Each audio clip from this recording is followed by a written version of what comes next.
dermatitis. The most important symptom that people with this type of eczema have is incessant itching. It drives them crazy.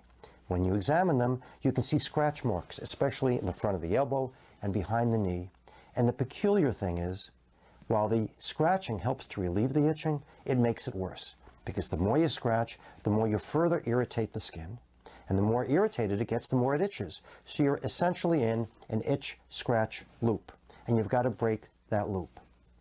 The best way to do it, unfortunately, is not with oral antihistamines. They really don't work very well. And if you use heat to stop the itching, while it feels wonderful for a few minutes, it causes a rebound increase in itching afterwards, so don't use hot water in the shower to stop your itching. The best way to do it is with either cold water or with menthol. With cold water, or even better, ice cubes, just gently run over the area. It stops the itching immediately without doing any damage. Menthol and mentholated moisturizers like Sarna lotion, S-A-R-N-A, are very good because the menthol causes a cooling sensation and it fools your brain.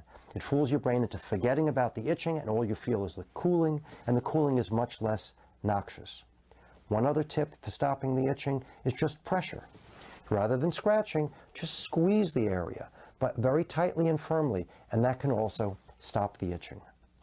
The next issue that you have to deal with is infection, because all of that scratching caused little breaks in the skin, and those little breaks create little valleys where bacteria can hide, and also all the inflamed skin is all flaky and scaly, and bacteria just love to use that for nutrients and to live there.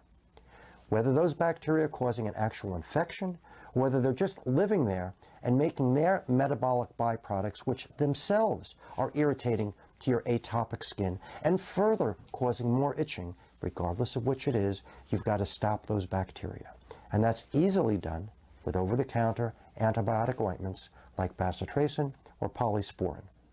We try not to use antibiotics topically that contain neomycin, only because the neomycin sometimes causes further sensitization and itching.